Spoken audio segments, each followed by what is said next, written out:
На часах утро, на календаре февраль, а за окном зима, которая в этом году оказалась не такой уж и снежной. А ведь как приятно. Открываешь окно, а там все белое, красивое, и сразу понимаешь, что ты в Ашхабаде.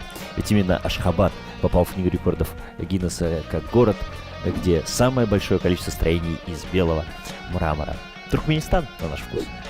В любое путешествие не забудьте взять с собой ложку. Хотя если вы путешествуете в кулинарной студии «Ле Гурме», ложка вам не понадобится. Здесь есть все для того, чтобы и приготовить, и поесть.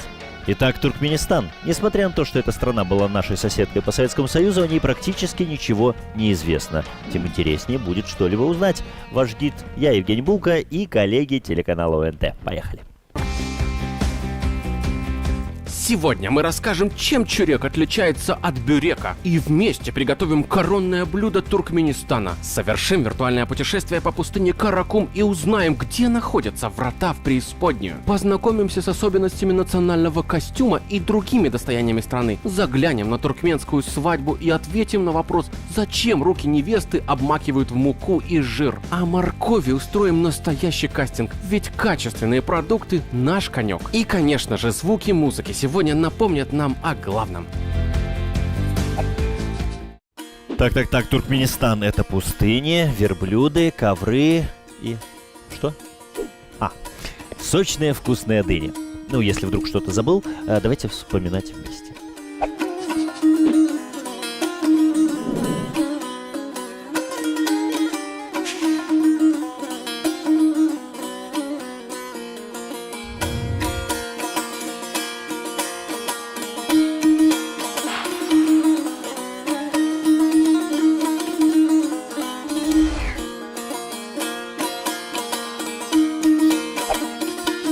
Жители Туркменистана не платят за воду, за электричество и каждый месяц бесплатно получают 120 литров бензина. Даже остановки там оснащены телевизором и кондиционером. Но согласитесь, просто рай. Рай. Но есть кое-что. Вернее, кое-чего нет. А именно, нет балета. То есть вообще нет балета. Казалось бы, что здесь особенного? Но не скажите, для нашей гости это очень и очень важно. Знакомьтесь. Первана Мырадова, артистка Большого театра оперы и балета. Классическое искусство начала постигать с 7 лет в родном Ашхабаде. Спустя 3 года родители, увидев талант дочери, отправили девочку одну за 1000 километров в незнакомый Минск. Первана окончила у нас хореографический колледж и сразу после выпуска получила сольные номера. Однако стремительный взлет прервала травма. После длительного восстановления Первана вновь вернулась в Большой и вскоре станцевала свою первую крупную роль — партию Джульетты. Но заветная мечта, главная героиня балета «Лебединое озеро» у артистки еще впереди.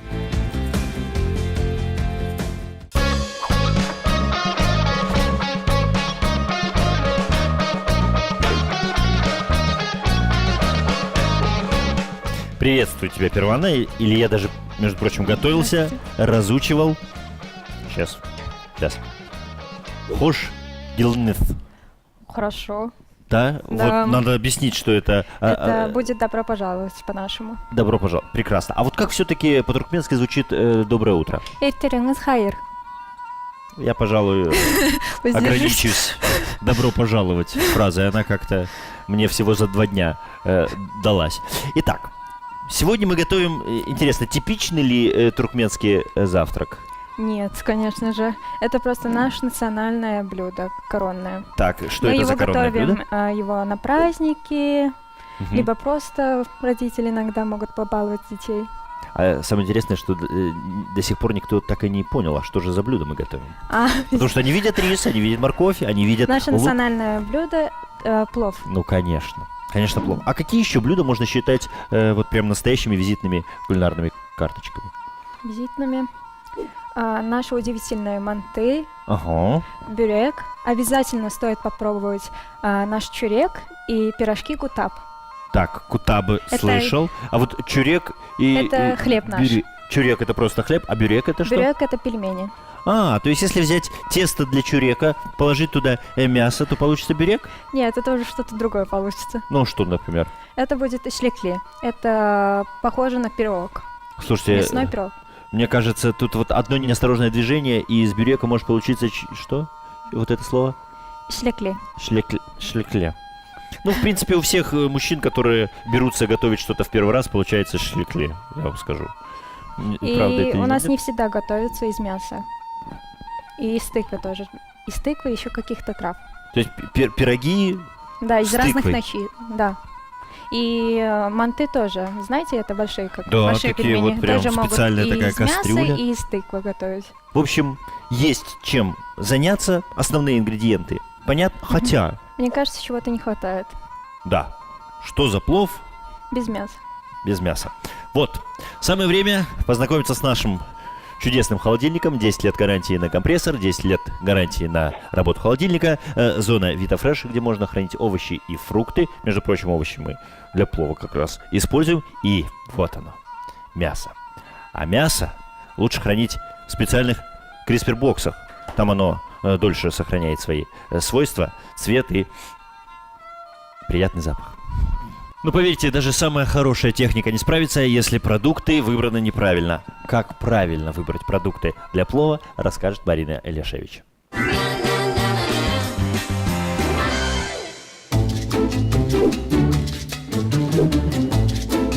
Доброе утро! Сегодняшний наш продукт, в отличие от множества овощей и фруктов, оценивается исключительно по своей привлекательности. Отправимся за одной из самых полезных покупок яркой и красивой моркови. О выборе и хранении далее в программе.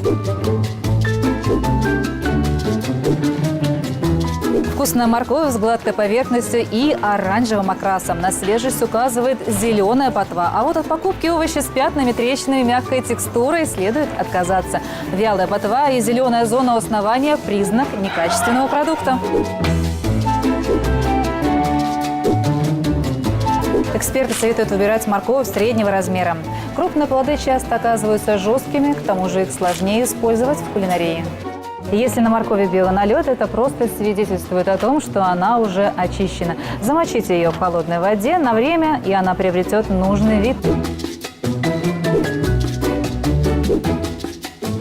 Секрет полезности моркови в хранении продукта. После покупки удалите ботву. Если этого не сделать, зеленые листья будут вбирать в себя необходимую влагу и питательные вещества.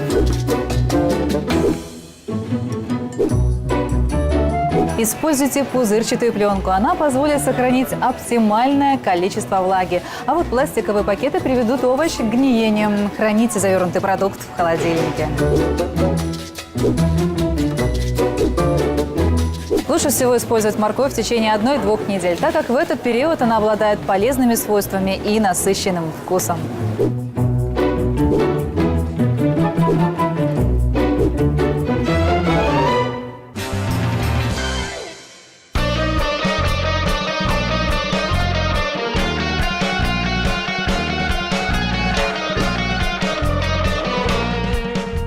Ну и для того, чтобы нарезать морковь, характерной для плова, для туркменского плова, соломкой мы используем уникальную немецкую технику Bosch, а именно вот эту многофункциональную кухонную машину МОМ-5. Собирается легко, включается еще легче и поехали. Измельчать, нарезать, даже фарш крутить можно на этой многофункциональной машине. Попробуйте сами. Bosch, это легко. Ну вот, аккуратненькие такие у нас соломки, брусочки, да? Угу. Все как нужно? Хорошо. Перван, расскажи, так, а сколько лет ты уже в Беларуси? Как давно приехала? 11 год. 11 лет назад. Ну, мы знаем, что Туркменистан очень высоконравственная страна. И как получилось так, что вот родители тебя отпустили? Я поступила здесь в колледж Угу, хореографический. В 10 лет я приехала в сопровождении своей мамы угу. и моего педагога, который меня готовила до этого. Ирина Абдельевна Мергенова. А почему именно Беларусь? Почему, например, не Россия? Там тоже очень сильная школа балета, я слышал. Мы искали училище в интернете. Угу. Об училище тут в Беларуси были хорошие отзывы. Тут выпускались такие артисты балета, как Иван Васильев, Игорь Колб. Из-за этого мы захотели сюда приехать. Плюс к этому белорусы, как и туркмены, очень доброжелательный и гостеприимный народ. И из-за этого родители были спокойны меня здесь оставить. О, видите, как важно иметь хороший имидж страны. К нам будут приезжать учиться балету, между прочим. А вот, Первана, как переводится имя? Так, конечно, необычно для нашего уха. Первана значит мотылек, а короткое мое имя переводится как ангел. Слушай, ну у тебя прям все совпало. Первана, мотылек, порхать по сцене. Практически сразу после обучения у тебя появились сольные номера. То есть карьера, можно сказать... Наверное, родители оставили меня, плюс потому что они верили, что я каких-нибудь успехов достигну в этой сфере. Угу. И вот сейчас, как ты оцениваешь? Получается, ты сама зарабатываешь, сама себя обеспечиваешь, а в Туркменистане же женщине вроде бы не принято работать. Не сказала бы. Многие женщины работают. Просто это уже зависит от мужчины, который будет позволять ей работать или нет. Ну вот, если... А, кстати, или это, наверное, слишком личный вопрос? Вот ты себе мужчину будешь выбирать из Туркменистана или все-таки в Беларуси кто-то приглянулся? Я думаю, любому выбору мои родители будут рады. Главное, чтобы я была счастлива. Неважно, кто он будет по национальности. Ну вот я слышал такое, не знаю, правда или нет, что до 2007 года в Туркменистане был закон, что если кто-то хочет связать свою жизнь с гражданином Туркменистана, он должен заплатить государству $50 тысяч. Мне кажется, это неправда. Да, это вот что происходит, если конкурс на выкуп невесты объявляет государство, да? А не профессиональный тамада. Сейчас я предлагаю самостоятельно разобраться, что правда, а что нет, узнавая новые факты о Туркменистане.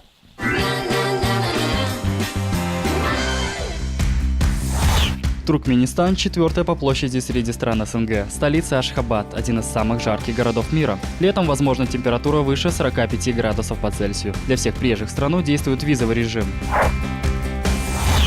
В Туркменистане большие запасы природного газа. 4-е место в мире. Также до 2017 года для граждан Туркменистана были бесплатные коммунальные услуги. Свет, газ, вода, городской телефон. А все владельцы автомобилей раз в месяц могли бесплатно получить 120 литров бензина. На территории этого государства находится одна из самых засушливых пустынь – Каракумы. В 1971 году возле деревни Дарваза советские геологи наткнулись на подземную полость, наполненную газом. Чтобы вредный газ не выходил наружу, его решили поджечь. Предполагалось, что через несколько дней пожар потухнет, однако газ горит и по сей день. Путешественники дали этому месту название «Врата ада». В Туркменистане аж 33 национальных праздника, это больше, чем в любой другой стране.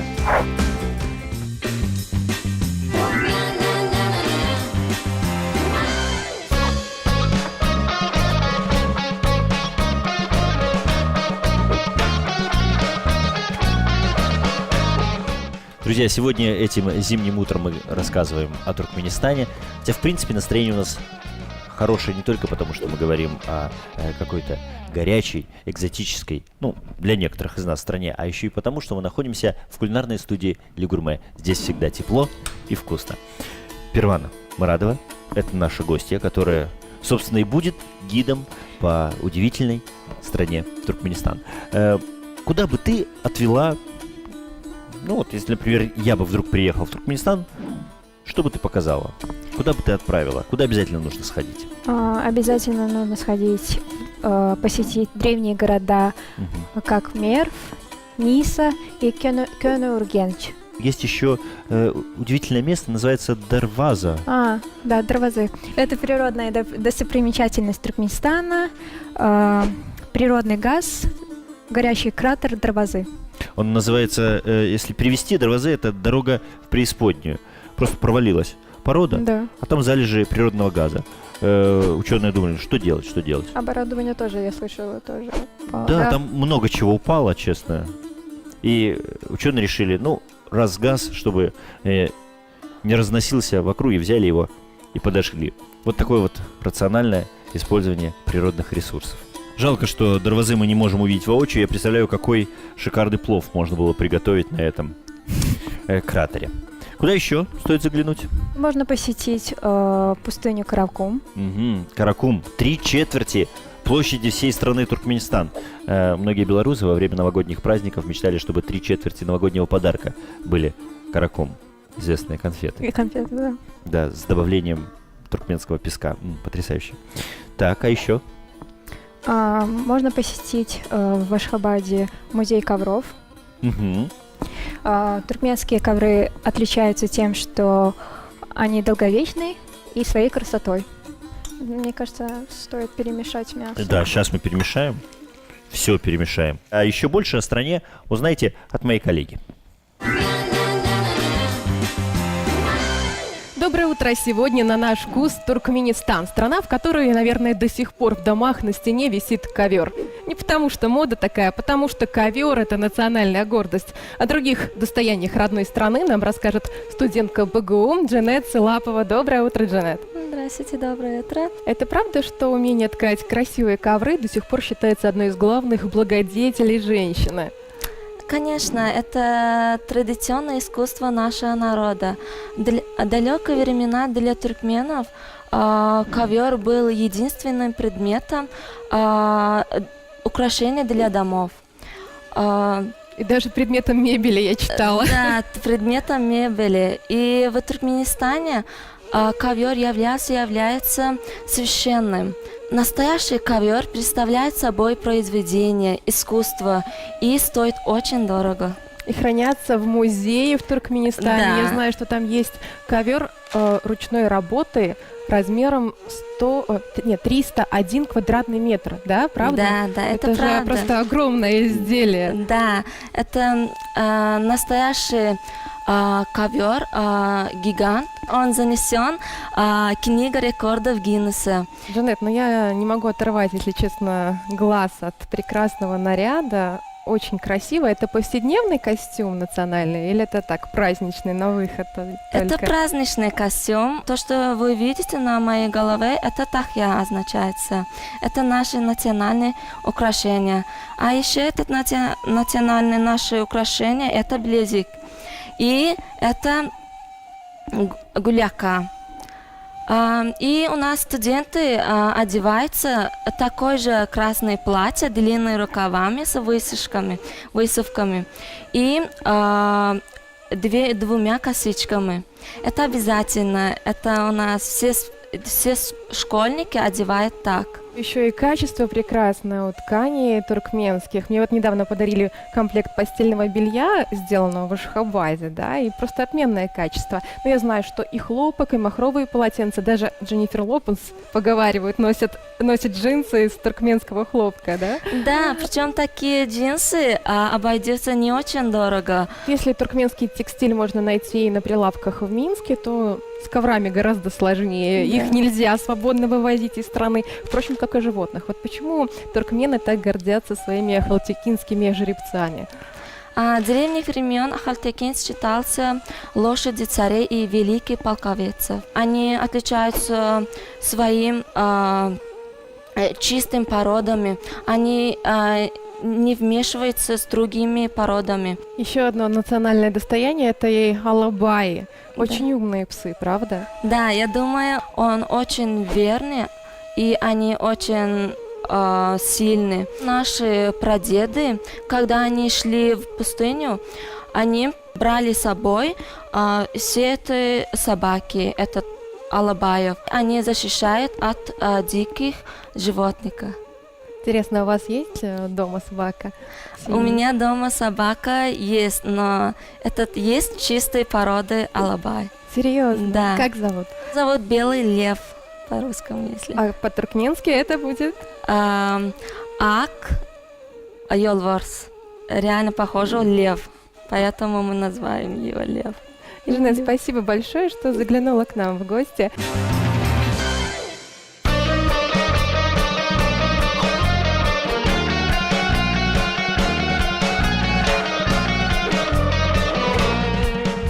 Сегодня о загадочной и экзотической стране Туркменистан нам рассказывает балерина Большого театра оперы и балета Первана Мырадова. И мы готовим, между прочим, настоящий туркменский плов. Нам остается добавить Риса. рис, все закрыть и ждать, да? И истекать слюной. Мы начали немножечко говорить про свадьбы в Туркменистане. Выяснили, что уже с Колымами легче, уже выплачивать не нужно. А вообще, как проходит свадьба? Обычаи старые немного остались. Угу. По обычаям семья жениха приходит свататься к семье невесте. Угу. Родители должны разговаривать, но при этом невеста должна не находиться в этой комнате. Так, очень интересно. Да. А получается, знакомиться-то как? Все равно знакомятся парень с девушкой, да? Да. Где-нибудь, а потом говорят: все, мама, папа, собирайтесь по известному адресу договариваться, Да. да? Мгм. Так и происходит. Потом, если родители соглашаются, семья жениха одевает на невесту платок, что свидетельствует тому, что она якобы уже Что занята. невеста уже, да? То есть Якобы помолвка. уже занята. Да, Мгм. уже все, помолвка. Семья невесты должны составить список вещей, которые семья жениха должны купить до свадьбы. Все-таки колымчик не отменяется. Мгм. Так, до свадьбы. И что это обычно? Там, Какие это вещи? например, ткани, золото, ковры. Ну, что-то такое, по мелочи. Просто соблюсти формальности. Да. Всего лишь. Сколько килограммов золота нужно? Ну, немного. 1,5-2. На глаз. На глаз. Насыпать, чтобы не стыдно было. У нас не одна свадьба обычно, а две свадьбы. Это сторона невесты и сторона жениха. Правильно, а свидетели... Ух ты, а свидетели О май на гад. чьей свадьбе гуляют больше? На стороне жениха или на стороне невесты? Мне кажется, на стороне жениха. Потому что она последняя. То есть сначала играется женская свадьба, да? Мгм. И в разные дни? Или можно Да, в разных помещениях? получается, там тоже всякие этапы, как бы Мгм. говоря. Сначала свадьба невесты. Так. После свадьбы невесты на следующий день гельнанджи. Это когда приезжает вся родня и семья жениха забирать девушку. Она должна одеть национальное платье. Мгм. Такое национальная такая одежда, такая тяжелая, такое Покрывало? курте. Нет, такое курте с украшениями, такое из серебра. Мгм. И ее забирают со всеми вещами, которые она получила, и вообще с всеми вещами, которые, букца называется. Здесь у меня такой немножечко, опять же, личный вопрос. А ведущего приглашают на какую свадьбу? И туда, и сюда. И каждый на- раз разные или нет? Да, каждый раз разные. И каждый раз разные рестораны. И прям все в курте. Не курте, только гельнанджи. Только невеста Вот одевает. это главное не перепутать. Вот А эта то- тяжелая одежда, которая весит 30 килограмм. 30? Килограмм, да, может весить 30 килограмм. А, Но она очень красивая. видимо, И мне кажется, каждая девушка мечтает это одеть. в эту одежду, видимо, Нет, она вплетаются получается, все ее сверху. вещи, да? Ну так, хотела унести Все, унести Лю- из дома. любимый телевизор. Все это вот в курте мама пусть вплетет, чтобы не расставаться. Все это добро килограммов под 100 может весить. Все может быть. Так, привезли, и тут начинается второй праздник, да? Или нет? Она приезжает в дом жениха. Так. Самая старшая женщина в семье, в доме жениха, должна обмакать руки Так. невесты в муку, потом Мгм. в жир. Это как бы такой обычай, чтобы она в будущем была хорошей хозяйкой и вкусно готовила. Ага, ну лучше руки в жир, чем все остальное. Так, хорошо. И, значит, честно говоря, здесь очень многие задумались, Ещё насколько добавить. прекрасно выглядит туркменская невеста. Сверху 30 килограммов, руки в жиру и в муке. Ну не настолько все. Иди сюда, я тебя поцелую. Я понял, почему 2 дня. Потому что примерно еще день нужно невесте на то, чтобы отмыть это все и потом прийти, да, отпраздновать с женихом, да? Да. Мгм. Так, потом жених и... И 2 платья должно быть, получается. Тоже 30 килограмм второе? Нет. Нет. Ну, здесь уже полегче. Вы понимаете, что о Туркменистане можно говорить бесконечно. Еще кое-что и очень интересное.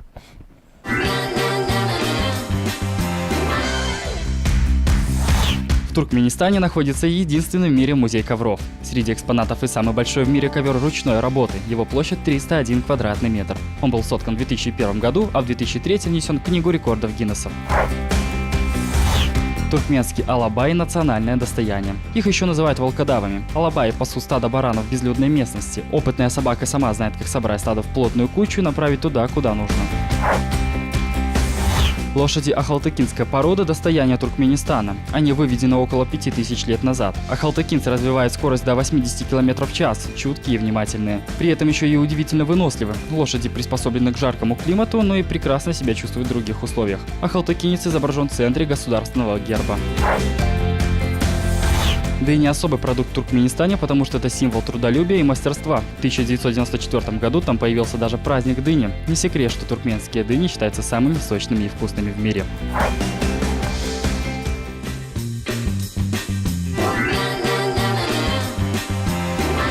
Ну, у нас все готово, и, наверное, нужно задать какой-нибудь вкусный вопрос, ну, такой вот прям десертный. Вот какое самое яркое событие 2017 года для тебя? Самое яркое событие 2017 года — моя премьера в «Ромео и Джульетте». Я станцевала Джульетту. Ну, это прям аплодисменты сейчас звучат со всей страны. Это была моя мечта. Одна мечта моя была исполнена. Какая еще у тебя есть мечта? Много чего станцевать, сделать себе имя, быть счастливой. Для того, чтобы желание исполнилось, нужно обязательно загадать, попробовать. Да. Так, сейчас тоже загадаю. Так, попробовать.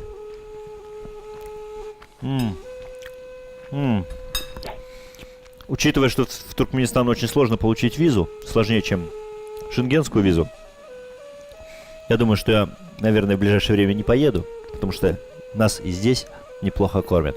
Так вот, третья составляющая исполнения желания – это нужно насладиться песней, которая непосредственным образом связана с Туркменистаном. Песня из легендарного кинофильма «Белое солнце пустыни». А он там, между прочим, и снимался.